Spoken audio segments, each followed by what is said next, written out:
everyone, and a very warm welcome to my first ever video. This video is part of the Cosmic Crafter Challenge hosted by Nikki and Kirk from KirnixCreations. Thank you, Nikki and Kirk, for making this happen. Please check out the videos of all the lovely creators. I will link the playlist in the description so you can have a good cosmic binge watch. When Nikki and Kirk sent out the teaser to this collab, I was instantly hooked. I am not a content creator on YouTube. At least I wasn't until today. That teaser so very much resonated with me that it simply got me started. Nikki and Kirk, this is absolutely your fault. Now let me invite you to explore with me strange new makes and boldly go where I for sure haven't been before. As you could have already guessed, I'm going to make 4 different Star Trek inspired coasters. I used my computer to design and print pictograms of the captain's uniforms of my 4 favorite Star Trek series. I laminated the prints to seal them, otherwise the resin would seep into the paper and could make the pictures blotchy, blurry or translucent. I love this way of sealing because I'm a VIP, a very impatient person, and laminating is quick and clean. Or so I thought. In fact, my circular cutter decided to rip the paper, so I had to use my scissors. He did pretty well with the laminate though, except for one piece, but that was user error. Now let me tell you about the coasters and captains. As you can see, every captain has his own quote. Because this video is my first step into this marvelous creative community, I chose quotes about, creativity and community. So there's no engage or make it so. Captain James T. Kirk was the first captain of the USS Enterprise the world got to know. I grew up with that good-looking space cowboy who stubbornly fought bizarre enemies in really cheap movie sets. Always losing on each mission at least one random guy wearing a red uniform. Do you remember? The thing I liked most about him was his unbreakable loyalty to his friends and his crew. Kirk was the number 3 of my childhood heroes, right behind Little Joe of the Bonanza Ranch and the incredible Captain Future. But the really important thing I took from this show as a child was the idea of a world without a Cold War, without any war, at least on Earth, and with equality of all people. Let's have a quick look at our coasters. I mixed some resin for the base of my coasters. I mixed in some black pigment paste and a little bit of glitter to add a hint of deep space. I'm not very good at splitting resin evenly, so I opted for weighing it. I went around the edges of the molds with a tool to free the bubbles that chose to be clingy, then sprayed it with isopropyl alcohol and let it set for about 2 hours on my brand new heat mat. I totally thought I had missed the point of the resin being sticky, but of course it was just the middle of the coasters that was quite set at the time, and of course I only checked the middle. I hope you have some popcorn at hand to enjoy watching me screwing up poor Jean-Luc. While you witness my losing battle against symmetry, let me tell you about Captain Archer. Archer flew the not-so-spectacular but very first Enterprise on its very first mission about 100 years before Captain Kirk. I loved Archer's passion and dedication and how he tried to navigate this totally new way of being mankind's first ambassador in space. Though, I must admit, part of it is because I love the actor since his role in Quantum Leap back in the 80s.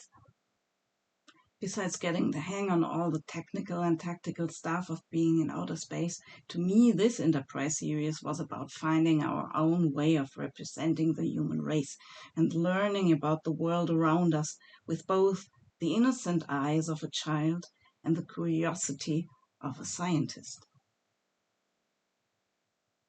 Here you see me laying down the uniforms and desperately trying to recenter Jean-Luc Picard.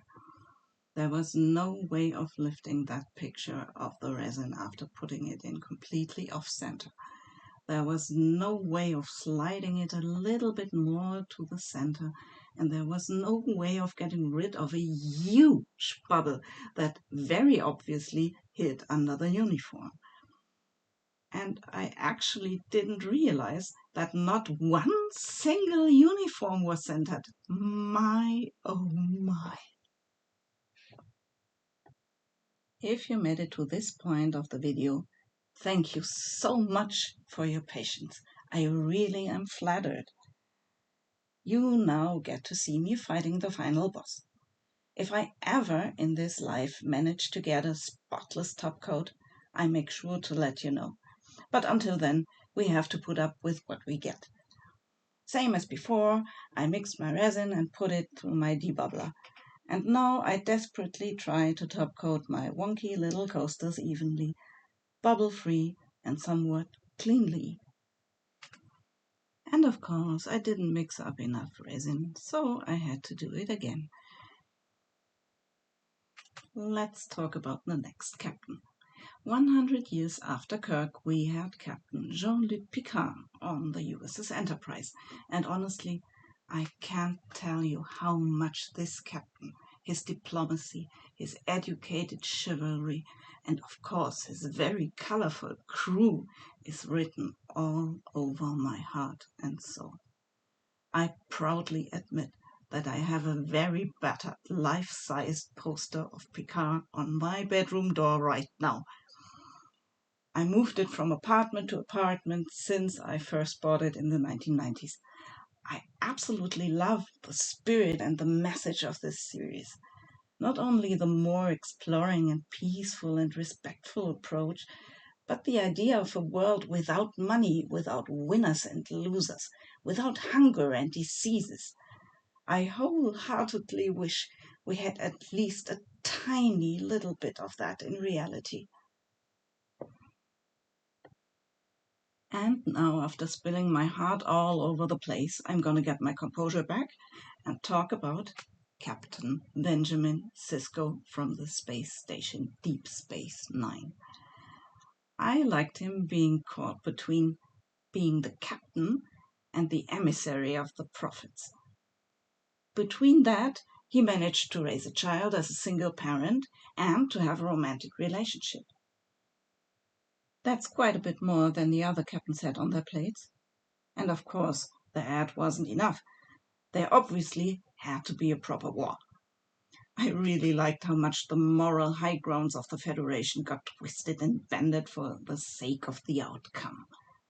The characters went from black and white to facets of grey, and nearly each role gained much more depth by showing either darker or lighter aspects of their character that weren't there before. I really enjoyed that. I covered my slightly domed coasters to cure overnight, and, well, demolding is so not exciting when working this way around. I made some buttons from the last drops of the bottom layer, and a big fuss about demolding them, just ignore that. So here are our captains sharing their wisdom. It's the unknown that defines our existence, Captain Benjamin Sisko.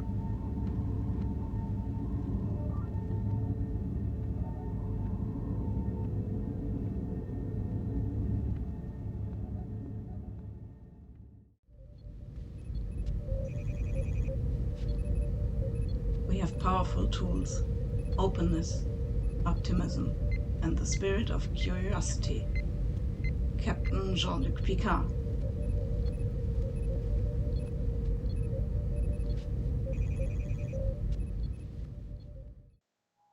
Without freedom of choice, there is no creativity. Captain James T. Kirk. And the next one I had to shorten to fit it onto the coaster. The most profound discoveries are not necessarily beyond that next star.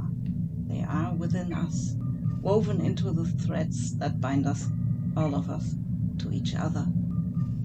Captain Jonathan Archer. Next up, you see me cleaning up the slightly frizzy and ripply edges with some nail files, and then it's off to the final shots. They are not perfect, but I love my cool little Star Trek coasters. I hope you enjoyed our little trip to the Star Trek universe.